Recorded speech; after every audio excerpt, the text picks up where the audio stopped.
Ladies and gentlemen, the Football Scoop Podcast is back. It's March 21st. Spring is upon us. It's getting warmer outside. Just had one of the best days in Baton Rouge this past weekend, St. Patrick's Day Parade Day. Epic day in Baton Rouge. If you ever want to come to Baton Rouge, a Tiger game day is probably the best. Second to that, this parade day. Epic day. Incredible. Good talk. I'm Scott Roussel. Got college football experts Zach Barnett, John Brice. Gentlemen, good to see you. John Brice, I like you wearing the green. Good stuff, like the hat as well. How are you guys doing? Doing well. Always good to be seen. It's an exciting time of year. I don't know. Maybe this is my Marshall green since Charles Huff has invited Team Football Scoop over to Huntington to take in some spring camp. So who knows? Maybe this is my de facto Marshall green for the spring to see what the Thundering Herd have going on. As I think we're all in agreement that Charles Huff is one of the absolute rising head coaching stars in this sport. But that's not why we're here. We're here to talk about a number of other things. And Zach, welcome into you. Always good to see you. Thank you. You have the Herd hat on as well. True. I had not even tied that together. I just in a Wyoming state of mind, which anyone who knows me knows that is frequently my state of mind. So.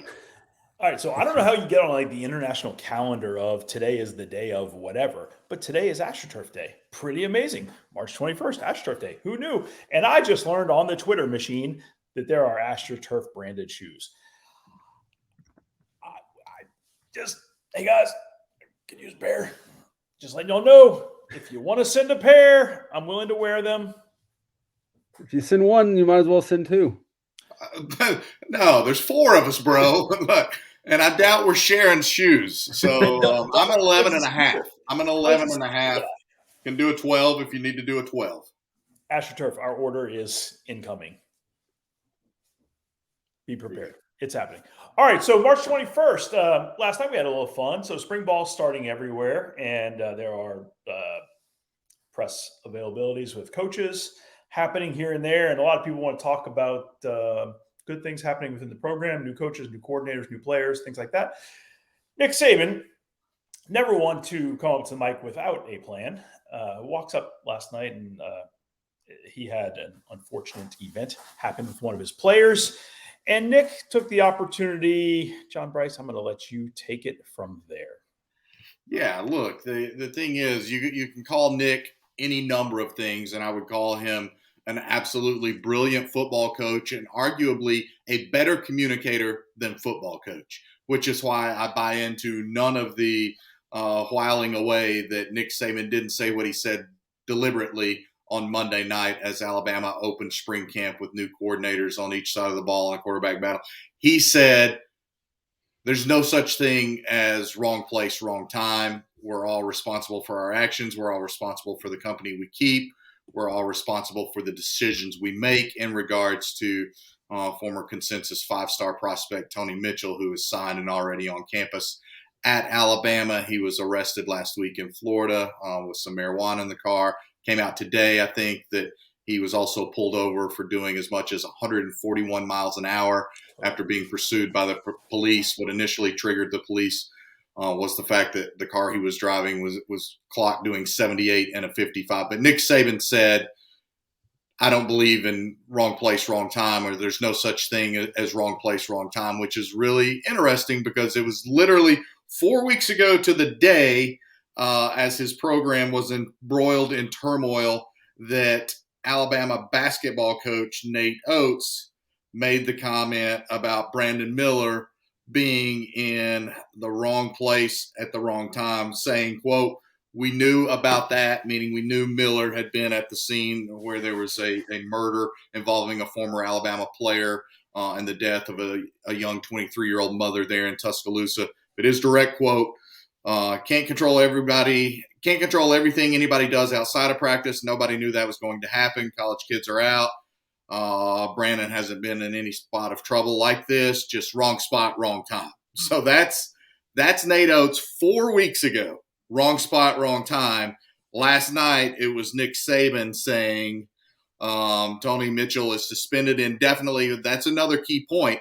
Nobody from Alabama basketball, aside from Miles being kicked off the team, has been suspended whatsoever. And there's not really been any statements from Alabama leadership other than Nate Oates, which I think is a complete breakdown in Alabama leadership. But Nick Saban then says, everybody's got an opportunity to make choices and decision. There's no such thing as being in the wrong place at the wrong time. And I don't care for any spin, any postscript or anything like that. Again, Nick Saban is as calculated in a press conference as he is in a game plan, and I'll stick by that. I'm going to play devil's advocate here. Is it You're possible wrong. Nick Saban famously lives in a bunker, watches the Weather Channel for 5 minutes a day? Is it possible that he wasn't aware of the Nate Oates comments and this is coincidence? No. Okay, if you're watching on YouTube, you're seeing me vehemently shaking my head and just asserting before Zach even got the words out of his mouth that he's wrong. And it was nice of you to play devil's advocate because I guess somebody has to do that just to keep the conversation going. But no, absolutely not. Nick does not live in a bunker. Nick goes to basketball games. Nick, over the years, enjoys going. I mean, Nick's a basketball. Nick loves to play basketball. It recruits for the basketball team. He loves to go to the basketball games and will go as a big fan. Doesn't love to be on the big screen. Anyways, no. Nick knew exactly what he was saying. And he didn't make it, it wasn't just like one sentence. He elaborated and he expanded. He wanted to make it very, very clear using very carefully calculated words. He said what he said. I found it, I don't know if the right term is polite, cute, fun, nice, that after the fact, they came back and went to the local journalist and said,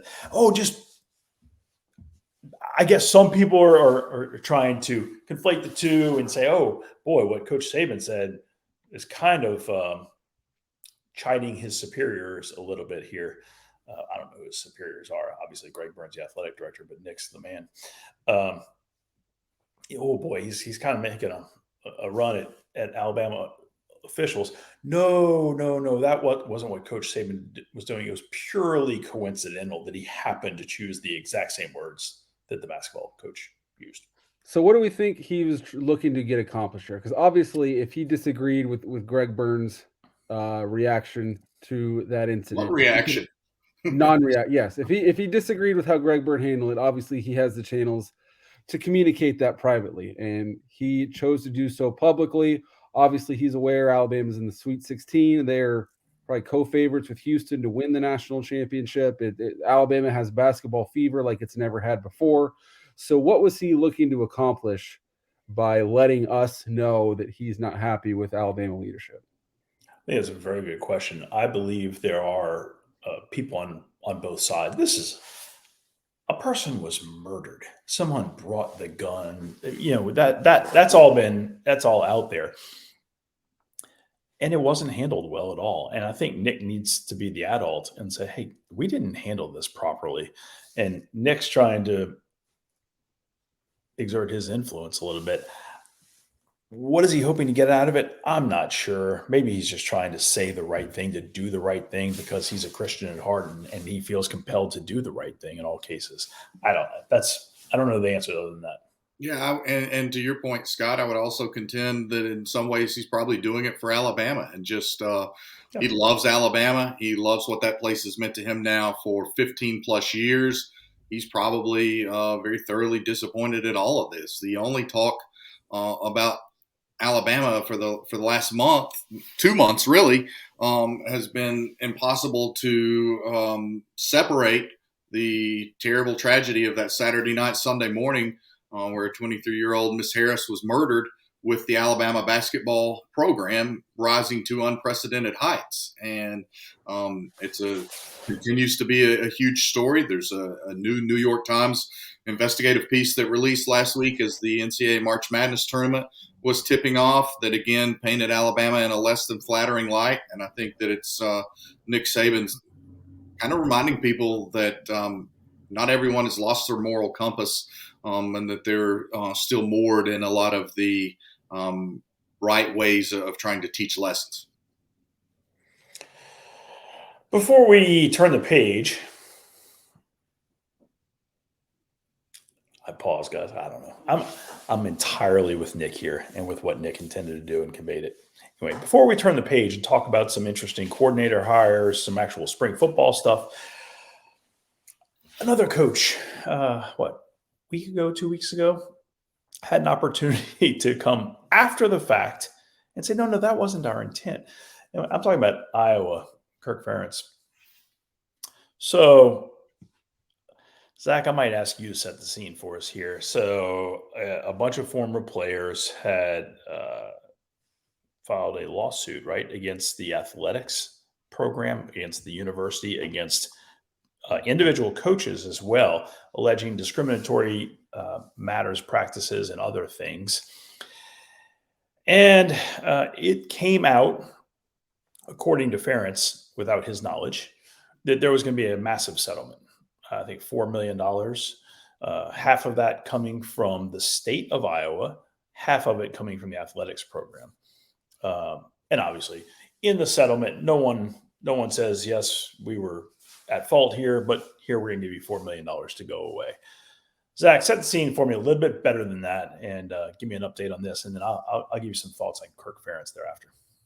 Yeah. So the way the settlement was structured was that $2 million and change would come from the Iowa Athletics Department, and the state taxpayers would be responsible for $2 million of this settlement that entirely emanated from the Iowa Athletics Department.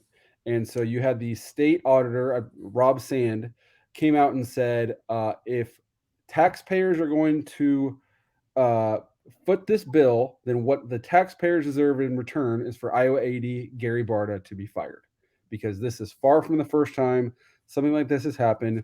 He is a liability for the University of Iowa, and now he has become a liability for the state of Iowa. And so for taxpayers to be made whole, this liability should be removed. And he was a member of a 3-person committee. The other 2 did not side with him. So the Gary Barta is still employed at the University of Iowa. The University of Iowa has since come out and said, "Hey guys, we will we'll carry this $2 million. The state taxpayers don't have to deal with it." But it wasn't necessarily that the other 2 on the committee disagreed with Sand that Gary Barta was doing a good job. It was just that this isn't our domain. We don't. It's not our realm to weigh in on University of Iowa personnel decisions. And so, what's that?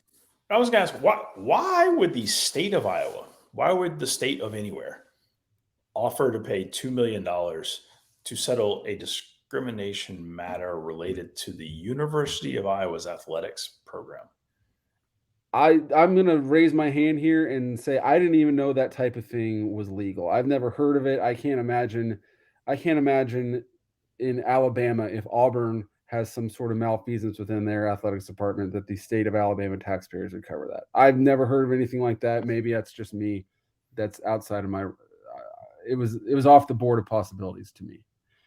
And so Gary Barta is still there. Iowa taxpayers are not on the hook, but you can see where obviously if Iowa taxpayers were going to pay for something that screwed up within Iowa athletics department, if the Iowa State band has a rotten apple within its leadership, does taxpayers have to be on the hook there? If the University of Northern Iowa Symphony, or if their ballet has a rotten apple, are taxpayers on the hook there? This is going to be a massive liability for Iowa taxpayers, and who knows where it would have spun from there.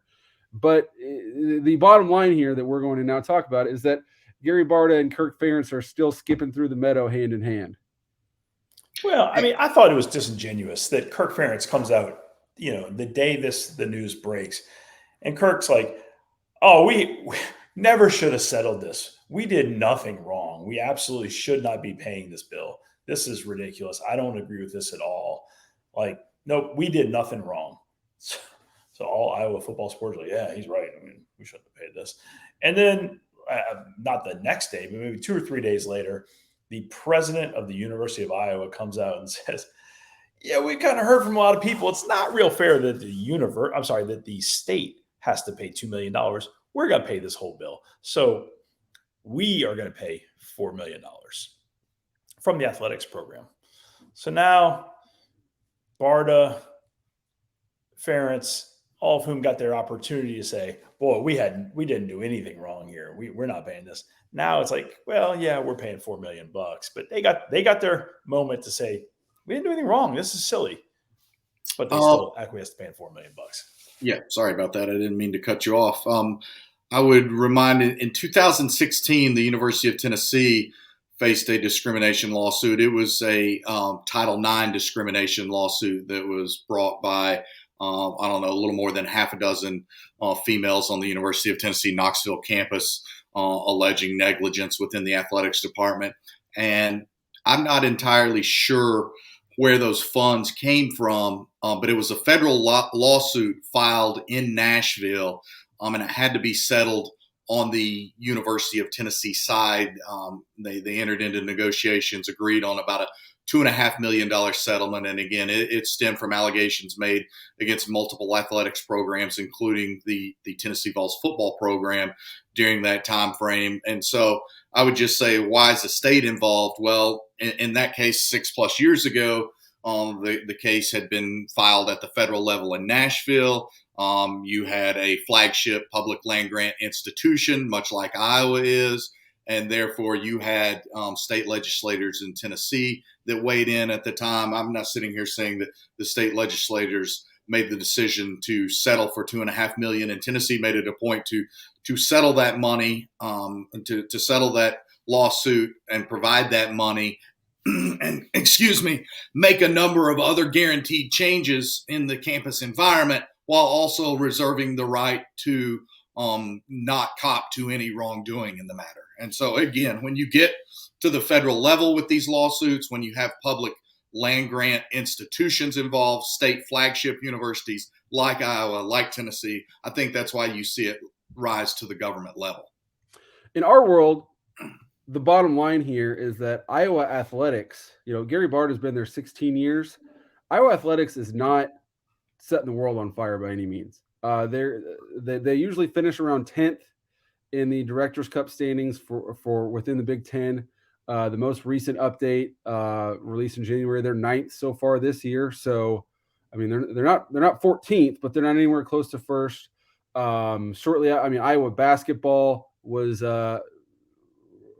dispatched in the first round of the NCAA tournament. The Fran McCaffrey's been there 13 years. They've never made the second weekend once in his time. The Brian Ferentz, our listeners are very familiar with that. They're continuing to tolerate and accept mediocrity on the offensive side of the ball. The Iowa defense is great. Everything else, from I can tell, within the Iowa athletics department is substandard, and there doesn't seem to be any sort of accountability within that department. And I think we can see why. Well, and to piggyback real quickly on that, and we discussed the unique timing in the Alabama situation, and that Nick Saban's comments came basically 4 weeks exactly to the day after Nate Oates' ill-advised, wrong place, wrong time comments. I would note that the Iowa lawsuit came on March 6th, and on February 6th, Iowa announced modifications to the contract of offensive coordinator Brian Ferentz, where it initially said that he was being reverted back to a 1-year term and suffering a pay cut. But then Doug did a great job of diving into the numbers of that contract and showing that if Iowa is just mildly competent on offense this season, averaging 25 points per game, as Doug noted, 85 Division I teams did a year ago, 85 of 130, then he ends up getting a raise. He'll end up earning a raise of sorts from that $850,000 and automatically trigger a new contract extension back so that he rolls back into a 2-year deal. So again, the optics of this could hardly have been handled any worse by everyone at Alabama, not Nick Saban, and things could hardly have been handled any worse by anyone at Iowa with any name, period. I mean, y'all, seriously, this happened in February. Iowa announced this new contract amendment for Brian Ferentz. And this is what he has to do. First of all, the university leadership thought this was acceptable for the offensive coordinator to be judged by total points scored in a game. not points derived from the offense, but by total points scored. And we all know Iowa has been exceptional on defense, and they have some years they're very good on special teams. They have been exceptional on defense. They probably averaged 6 points a game on defense last year. So to include that is so disingenuous. It's unbelievable. So basically, his two metrics are they've got to score. The team has to score 25 points per game, and they have to earn a minimum of 7 wins, including a bowl game, like including the possibility of a bowl game. So regular season, championship, bowl game, if they get to 7 cumulative, that's enough for Iowa. Oh, wow. Yeah. Are there adults there? 7-6 and 3 touchdowns a game would get 75 offensive coordinators fired. 2 touchdowns a game, a defensive touchdown, and a field goal. God. How many offensive coordinators are getting fired with those numbers? Oh boy, good talk. Good talk. And worth noting, you know, it's to those incredibly difficult metrics is that Iowa's non-conference games include Utah State at home to open the season. Very respectable program, but a game that Iowa will be expected to win. Western Michigan, also another nice program under first-year coach Lance Taylor. We'll be visiting with them some this spring as well at FootballScoop. And then their game with Iowa State, the rivalry, and that's about the extent of their non-conference slate. So, and then they've got rebuilding Nebraska on there, Rutgers on that team, Northwestern team that's coming into this season on an 11-game losing streak. So, I mean, the bar set there is like my vertical leap, and that is a sheet of notebook paper. Oh, dear. Maybe we close the show with, that. John, just prepare yourself. Do some stretches, get limber. Yeah. You got time. You got time to prepare. All right, we're 20 minutes in. I've sounded incredibly negative, and that's not where I like to be in life. So I'm going to talk about some good stuff. Yeah. I'm going to talk about some exciting hires. And again, contractually obligated. We have to talk about the SEC in a positive light. So let's talk about some good stuff happening in the SEC. So Alabama retools, as they often do. Tommy Rees, Kevin Steele. Hard to argue with those two. Pretty good hires. Pete Golding and left, went to Ole Miss. I think that's a great opportunity for Pete and his family as well. I think that's a really good hire for Lane. LSU needed to make a change at special teams coordinator. They went with a really interesting route. Brian Kelly had he brought in some really high-powered special teams guys, and he opted not to go that route. He opted to spread it amongst the staff and promoted John Jancic for that role, moved Brian Polian off the field to a GM-type role. That's some interesting nuggets. South Carolina's got a new offensive coordinator. Georgia is going Bobo. Yeah. I got stuff to talk about, man. Here we go. For sure. I like the John Jancic move. Now, full disclosure, I've known John for about a decade or more, and think a lot of him. But I think it's an interesting dynamic for BK to have shuffled those around. He's got a great comfort level with John. I think BK's looking for some loyalty and some staff stability right now with this move. John has been a defensive coordinator in the SEC at 2 different schools, co-DC at Georgia and then lead DC at the University of Tennessee. And so I think that coordinator experience is a plus, even if it's an entirely different thing. And having talked to John, I know how motivated and hungry he is for success and to reward BK's faith in him.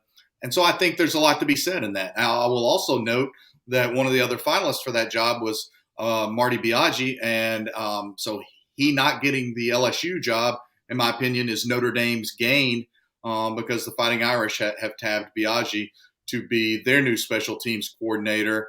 And Notre Dame opens spring camp tomorrow here in South Bend after the Irish lost 2022 FootballScoop Coordinator of the Year Brian Mason to the Indianapolis Colts earlier this month. And so a lot of musical chairs there.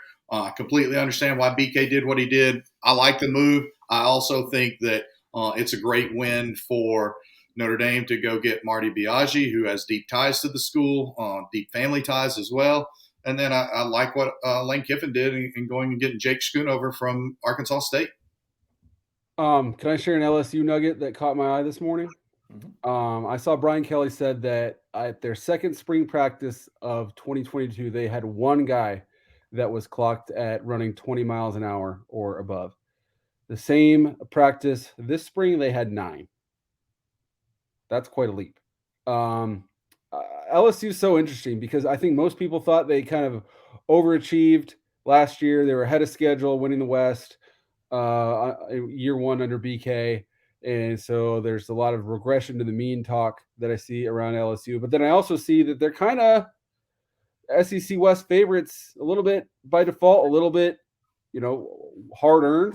Alabama is retooling, and there's no one else that's going to step up. So LSU is a very interesting team to me moving into this season because you're going to see a lot of people predict them to go in that 8-4 range, and you're going to see a lot of people predict them to return to the SEC championship and maybe even win the SEC. Yeah, and to your point, Zach, and that's a really good nugget.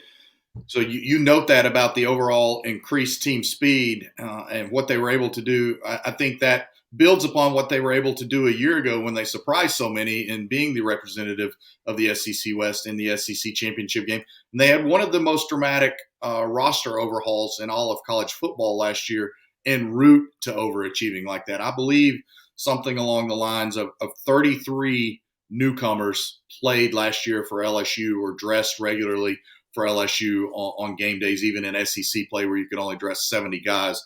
So almost right at 50% of your roster were brand new first-year guys a year ago for LSU. Now, again, some stability there, not a ton of turnover. They got some key guys back. And Alabama, as we noted, has new coordinators on both sides of the ball and a wide-open quarterback competition. I'll give you a couple thoughts. I think John Jancic is a fantastic football coach, and BK loved having him in the building last year as an analyst. Had him already. Maybe John would have left for some other opportunity, and maybe that's why he had to promote him. But I felt like LSU lost some games with special teams last year.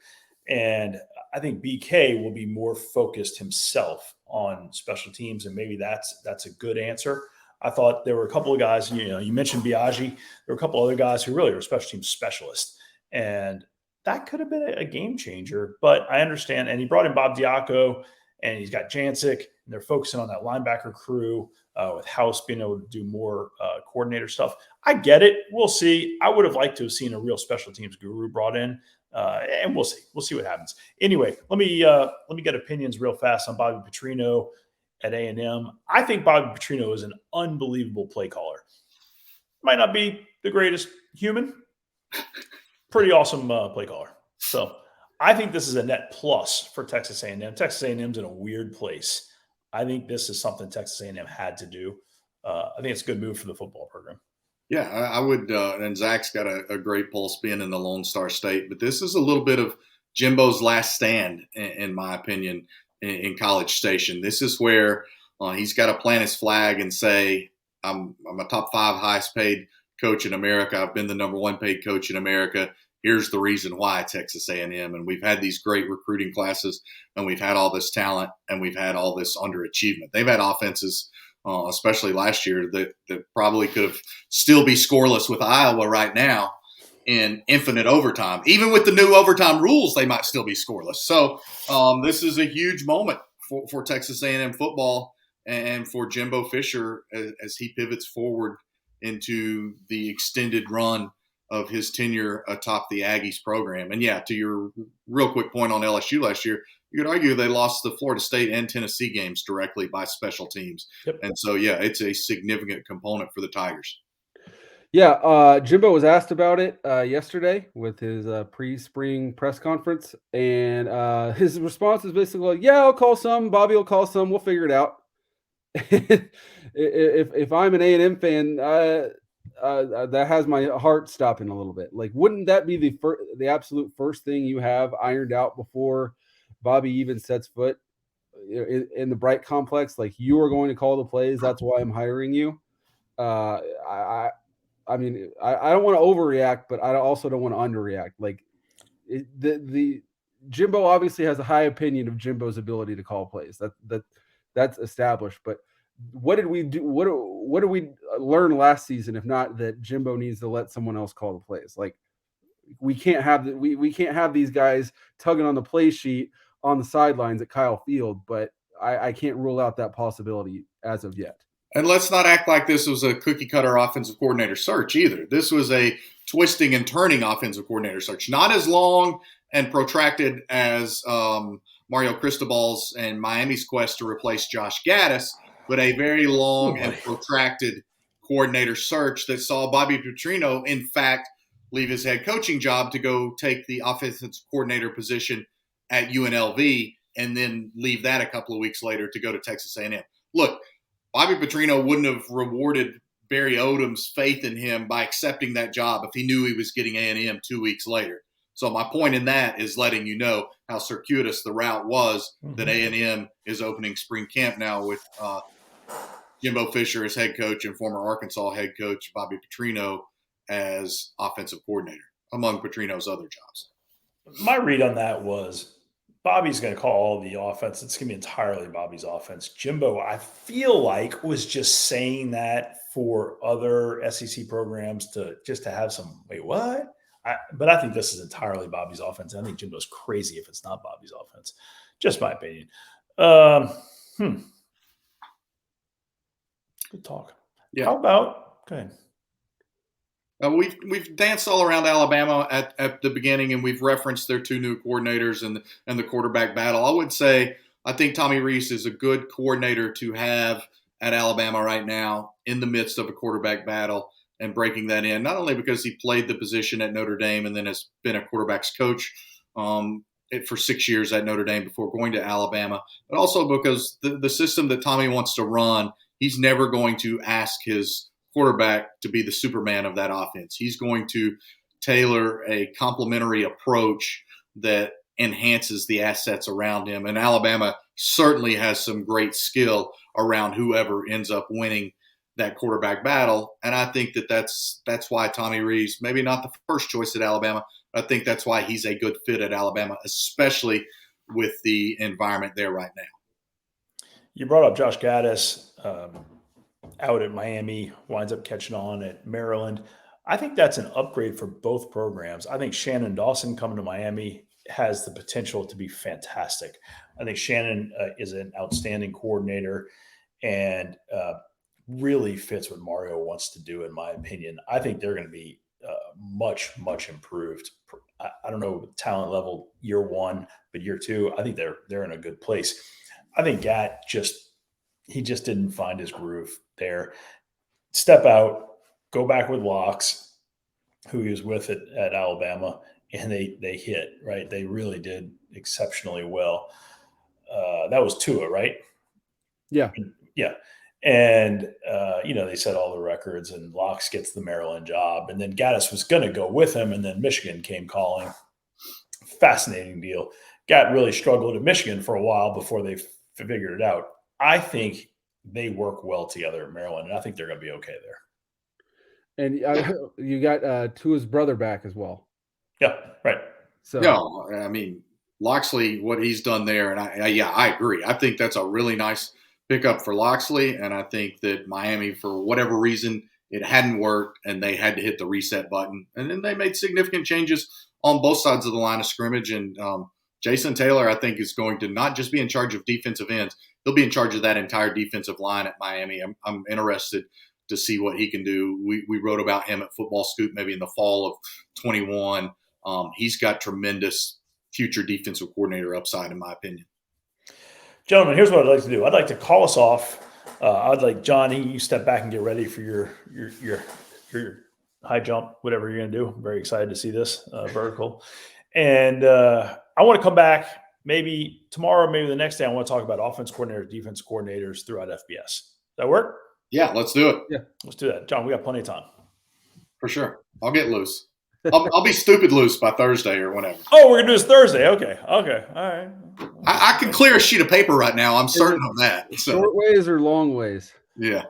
Great things happen on the Football Scoop podcast. Tell your friends, tell everybody you know. We love the audience, and we're going to reach out and do some more stuff with some more people, get them involved. But for now, you guys are awesome. Talk to y'all soon, and we'll have good stuff this week.